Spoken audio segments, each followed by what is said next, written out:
一片画在墙上的树叶为什么能让一个命悬一线的病人起死回生？其实答案都在这篇人人都学过的初中课文里。大家好，我是宋可为，欢迎收看欧亨利短篇小说系列解析第2期，最后一片叶子。地处纽约市南端的格林威治村曾经只是一个小村庄，它安静地坐落在华盛顿广场的西侧，被七七八八的小巷切割得凌乱不堪。然而就是这样一个平凡的地方，却在1900年前后成了艺术家们的聚集地。可能是因为这里的房租足够便宜，又能满足人们在大都市逐梦的目的，这个小小的城中村渐渐地热闹了起来。苏和琼西的画室就在这里的一座3层小楼的顶楼上。两个姑娘是在村子里吃饭时偶然认识的，她们一个来自于缅因州，一个来自加利福尼亚。因为共同的爱好、职业和追求，两人一拍即合，合伙租了一间画室。就这样，两个年轻人被万物竞发的生机托举着，被艺术之梦的热浪包围着，度过了纽约温暖的5月。转眼时间来到了11月，秋日的金风代替了夏季的熏风，它有意吹落了昂然的绿意，却也在无意间吹动了死神的黑衣。肺炎病毒乘着凛冽的寒风，狞笑着穿过了由街道组成的迷宫。它是如此的冷漠绝情，又是如此的残暴狰狞。老弱病残碰到它就会一命呜呼，健壮青年沾上了也难逃一场大病。可怜的琼西，一个被加利福尼亚海风吹得毫无血色的瘦弱姑娘，还是惨遭肺炎的毒手。如今她躺在一张铁床上动弹不得，只能透过窗子凝望着对面砖房的那堵空墙，若有所思地数着什么。忙碌的医生一边甩着体温计，一边把苏叫到了屋外的走廊。他十分严肃又十分可惜地说，病人只剩下1成康复的希望，这可怜的希望还要取决于他是不是想活下去。而经过医生旁敲侧击的询问，琼西明显已经绝望。当务之急是找到一个能让他渴望活下去的希望。作为琼西的好友，苏几乎脱口而出，琼西最大的愿望就是去那不勒斯湾写生。苏的眼前似乎也浮现起这个意大利海湾的美景，那里自古以来就是帝王们的度假胜地。卡普里岛的阳光经过岩石的折射，会形成独特的钴蓝色海水。伊斯基亚岛上的彩色民居和悬崖峭壁又组成了地中海最迷人的风景。而桑纳路齐亚海岸作为观景胜地，可以同时眺望火山轮廓与海港全貌。到了那里，琼西的画笔将会有取之不尽、用之不竭的美丽瞬间。这是多少艺术家的梦想啊！医生冷酷地把苏从距离纽约1万公里的那不勒斯湾拽了回来。他不可思议地说，画画别瞎扯了，我是问他有没有让他思前抢后的心事，你知道的，比如男人什么的。这回轮到苏不可思议了，男人怎么值得？医生真的没有这样的事，这世上最难剪断的就是情丝了。医生叹了口气，如果这样就不好办了，他现在只能竭尽全力的给病人治疗。可如果琼西想的是有多少辆马车给他送葬，那么再好的治疗都只能有1半的功效。他最后对苏嘱咐道，只要你能让他关心今年冬天大衣流行的款式，那么我可以向你保证，他痊愈的希望就不是1成，而是2成了。医生走后，苏来到画室大哭了一场。那条用来擦眼泪的餐巾简直可以拧出水来。落魄的艺术家似乎总是有流不完的泪，如果泪水能灌溉梦想，驱赶病魔，那该有多好啊！苏打起精神，收拾了一把哭花了的脸，手里拿着画板，强撑着装出一副精神抖擞的样子，走进了琼西的卧室，嘴里甚至还吹着一首节奏明快的爵士乐。他想编一个病情并不严重的假话去安慰琼西，可看到他的脸朝着窗户一动不动，以为他睡着了。苏赶紧闭上了嘴，架好了画板。年轻的画家为了闯出一条艺术之路，不得不先为杂志上的短篇小说画插画，就像年轻的作家为了踏上一条文学之路，也不得不先为杂志写短篇小说一样。正当苏聚精会神的画画时，他似乎听到了琼西的声音，确切地说是琼西倒数的声音。只见琼西望着窗外，每隔一段时间口中就念出一个数字，刚开始还是12，然后就是11，现在已经倒数到7了。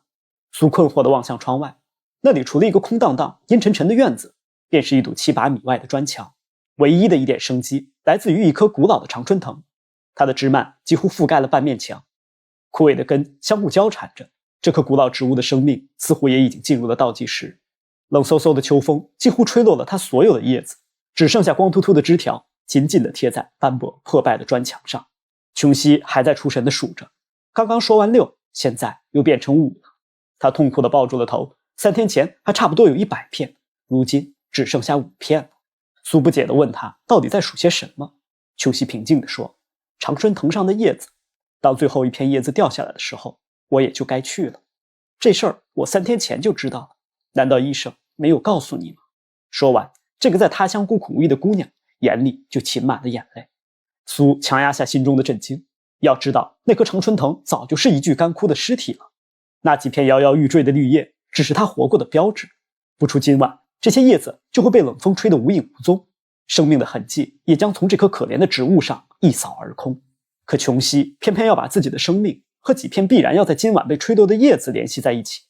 回想起医生早上的话，苏不敢再想下去，他也不能任由琼西这么悲观地想下去。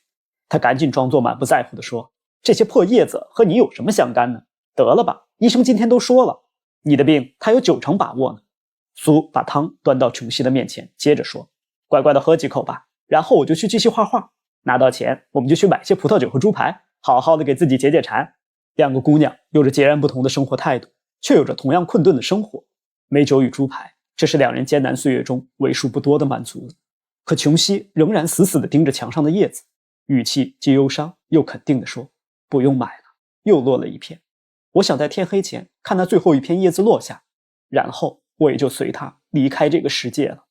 苏完全不知所措了，他恳求琼西不要老是盯着那几片树叶看，可琼西被肺炎折磨得已经耗尽了心力，前途的灰暗，身体的负担，消失的生命。他告诉好友，他只想早早地结束这一切，就像那些飘零的叶子一样，飘下去，飘下去，告别这精疲力尽的一生。苏的心情慌乱到了极致，谁还能帮着他唤醒琼西对余生的希望呢？2个举目无亲的姑娘，在一个陌生的城市里，无人可以依靠。不对，还有一个，老贝尔曼也许可以帮他。正好苏要画一个隐居的老矿工，需要找人当模特。苏安顿好绝望的琼西，就赶紧跑下楼去找这位老画家。贝尔曼住在这座楼的底层，他的头发茂密的像是丛林，可身材却矮小的像是精灵。年过60的他挥舞了40年的画笔，可仍然没有摸到艺术女神的衣角半分。他逢人就说他要做一幅惊世骇俗的杰作，可这话人们听了25年，画布上仍旧空空如也。如今的他只能画一些小的商业广告，或者是给这个小小艺术区里雇不起职业模特的穷画家们当模特来挣几个小钱。这个脾气火爆的小老头最看不惯别人的软弱，不过他总是格外关照楼上的2个姑娘。他时常一边没有节制地喝着杜松子酒，一边自诩是专门保护2位女画家的忠诚猎犬。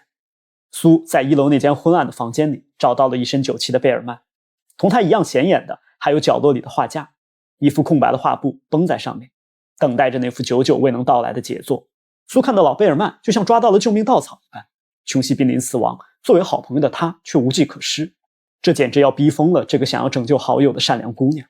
苏把琼西的胡思乱想一股脑地告诉了老贝尔曼，他真的担心瘦小柔弱的琼西真的会像最后一片叶子那样，随着今晚的寒风离开这个世界。老贝尔曼的双眼布满红色血丝，那是缺少睡眠的证据。听到苏的描述后，这位老人生气地大喊大叫，可眼睛却止不住地流泪。老贝尔曼对苏说，这世界上怎么会有这么傻的人？他一边同情琼西小姐，一边数了苏怎么能放任这样的念头钻进朋友的脑子里。不过贝尔曼也知道，要不是这个充满贫穷的地方容易被肺炎病毒光顾，琼西小姐自然也没有今天的劫难。他擦擦脸上的眼泪，一边和苏小姐上楼做模特，一边大吼着说，自己一定要创作一幅名画，那时就可以带着2位小姐远离这个疾病滋生的地方。说完，他还挥起拳头发起了誓，说自己无论如何一定会做到。吵闹的小老头一走进苏与琼西的画室，立马就安静了下来。苏走进琼西的卧室，他此刻正睡着，可呼吸仍然非常艰难。苏把窗帘放下来，遮住了整个窗子，随后和贝尔曼在隔壁的画室里作画。2个人看着窗外的那棵常青藤，都停住了脚步，随后相互对视着，沉默又沉默。外面的北风呼啸着，天色更加阴沉，气温也变低了，整个世界像是一幅黑白墨水画。不一会儿，雨水夹杂着雪花不断地落下，常青藤上只剩下最后一片叶子，它孤独地在寒风中摇摆。贝尔曼穿着那件打了铁的蓝色旧衬衣，坐在一把底儿朝上的旧水壶上，扮作隐居的矿工。苏画了很久，贝尔曼忍着疲惫一动不动地保持了很久。可是这个因为缺少睡眠而眼睛通红的老人，那双浑浊又布满血丝的双眼，在灯光的映衬下却慢慢地闪出热烈的光来。那就像是一位艺术家想到了足以留名千古的创意，又像是一位虔诚的信徒，下定了某种牺牲的决心。苏只睡了1个小时，等到第二天早上醒来时，他看见琼西那双无神的眼睛睁得大大的，盯着那扇被窗帘挡住的窗户。琼西几乎是命令般的让苏拉开窗帘，苏的眼里几乎立刻就充满了泪水。昨天夜里风雨交加，那棵枯死的常青藤叶子无论如何也保不住了。当苏拉开窗帘，一抹绿色竟然奇迹般的出现在了他的眼前。经过一整夜的风吹雨打，那片孤独的叶子竟然还屹立在砖墙之上。它的叶身仍然是深绿色，只是锯齿形的叶子边缘已经枯萎发黄，那正是昨晚和风雨搏斗的痕迹。琼西看到这片孤零零的叶子，心里悲观极了。只剩下最后一片叶子了，他绝望地和苏说，等它落下去之后，自己将和那条枯萎的藤蔓一样，永远地失去生机。苏哭着恳求他想开点，哪怕为他的好朋友而努力坚持下去的。可琼西没有答话。当一个灵魂正准备走上那条神秘而又遥远的死亡之路时，他就是这个世界上最孤独的人了。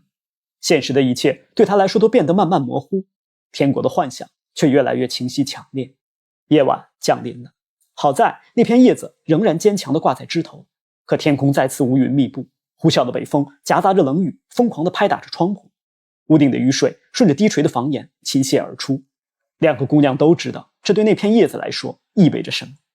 当清晨的第一缕光照进琼西的房间，他就迫不及待地让苏拉开了窗帘。